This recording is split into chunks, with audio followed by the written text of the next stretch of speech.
জিদ করা ভালো, কিন্তু অতিরিক্ত জিদ অনেক সময় আমাদের বিপদ ডেকে আনে। সময়টা ছিল 2019 সালের মার্চ মাস। আমি কেবল এসএসসি পরীক্ষা শেষ করেছি। পরীক্ষা শেষ হবার কারণে গভীর রাত পর্যন্ত বন্ধুদের সাথে আড্ডা দিতাম, ওয়াজ শুনতে যেতাম।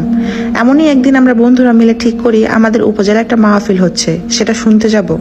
আমরা ছিলাম মোট 5 জন বন্ধু যারা মাহফিলে গিয়েছিলাম। মাহফিল শেষে অটোরিকশা না পেয়ে আমরা হেঁটে হেঁটে বাড়ি আসছিলাম। উপজেলা থেকে আমাদের বাড়ি প্রায় 7 থেকে 5 কিলোমিটার হবে। এখানে বলে রাখা ভালো, আমরা যে 5 জন ছিলাম সেখানে 2 জন ছিল চাচাতো ভাই, তারা একই বাড়ির, অন্য 2 জনের বাড়িও পাশাপাশি।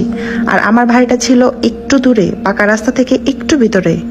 আমরা হেঁটে আসছিলাম আর হাসাহাসি করছিলাম। এমন সময় বন্ধু সেলিম বলে, আজকে 26কে এগিয়ে দিব না, দেখবো একা একা কিভাবে যায়। আমিও সেলিমের কথা হেসে বললাম, আমারে কি তোর ভীতু মনে হয় নাকি যে একা যেতে পারবো না?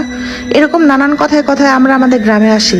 প্রায় ঘন্টাখানিক পর যখন প্রায় রাত 2টোর বেশি বেজে গেছে, তখন আমরা 3 রাস্তার মোড়ে এসে পৌঁছাই, যেখানে আমাদের পাড়ার দোকানের আড্ডাখানা ছিল, কিন্তু সব দোকান বন্ধ ছিল।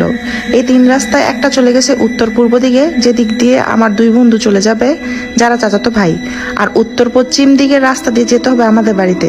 3 রাস্তার মোড়ে বাকি 2 বন্ধুর বাড়ি। এখানে এসে 2 জন বিদায় নিয়ে চলে গেল।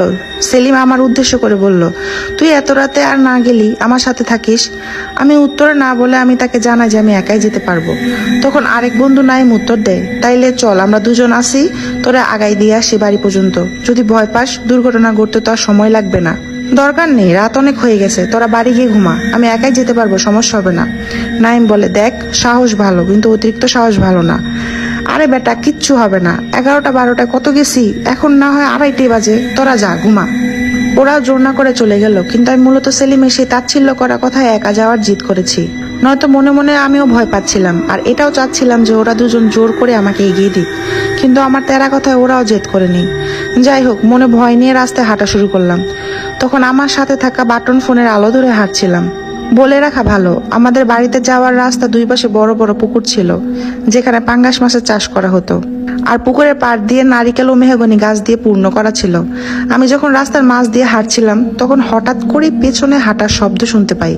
মনের ভয়ে ভুল শুনেছি ভেবে আর পাত্তা দিই না সেবার। তবে মিনিট খানিক পর আবার শুনি শব্দটা, তখন আরো স্পষ্টভাবে শোনা যাচ্ছিল। আমি ভয়ে শীতের মধ্যেও ঘামছিলাম। কিছুক্ষণ পর পিছনে তাকানোর সিদ্ধান্ত নেই। হুজুরদের কাছে শুনছিলাম যে এসব বিষয় পিছনে ঘাড় ঘুরিয়ে না তাকিয়ে একদম পুরো শরীর ঘুরাতে হয়। আমিও ঠিক তাই করলাম। আর ঠিক তখনই আমার বাঁ কানের পাশ পেয়ে প্রচন্ড গরম একটা বাতাস চলে গেল। তখন আমি শিওর ছিলাম যে কিছু একটা আমার পিছু নিয়েছে। ঘুরে যাবার পর আমার কানের কাছ দিয়ে বাতাস যাওয়ার পর আমি আবার পিছনে শব্দ শুনি, কিন্তু এবার কোনো পশুর মতো গর্জনের আওয়াজ ছিল। তারপর ভয়ে ভয়ে আবার ঘুরতেই দেখি কালো মতো একটা ছায়া হালকা চাঁদের আলো স্পষ্ট দেখা যাচ্ছে, এক জায়গায় ঘুরে বেড়াচ্ছে আর ক্রমশ বড় হচ্ছে।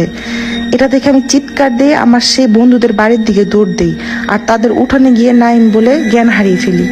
এরপর কি হয় জানি না, জ্ঞান ফেরার পর আমি নিজেকে নিজের রুমে আবিষ্কার করি। তখন রাত 4:30টার মতো হবে। জানতে পারি আমার বাবা মা আর দাদা আমাকে বাড়িতে নিয়ে আসে। জ্ঞান ফেরার পর দাদা পুরো ঘটনা জানতে চাইলো, তা বলার পর আমাকে খুব বকা দেয়, বলে একা একা আসতে হবে কেন, ওইখানে ডরায় কত মানুষ মরছে জানোস তুই? তারপর দিন থেকে আমার অনেক জ্বর হয়, সাথে চোখের ভিতর রক্ত জমাট বাঁধে। আবার 2 দিন পর জন্ডিসও ধরা পড়ে, কিন্তু আল্লাহর রহমতে আমি 15-20 দিনের ভিতরে সুস্থ হই। অবশ্য সেবার কবিরাজের ডাক্তারি 2 চিকিৎসা করানো হয়েছিল। তাই বলি, বেশি রাগ করা ভালো না। অনেক সময় জিদের কারণে আমাদের অনেক বিপদে পড়তে হয়।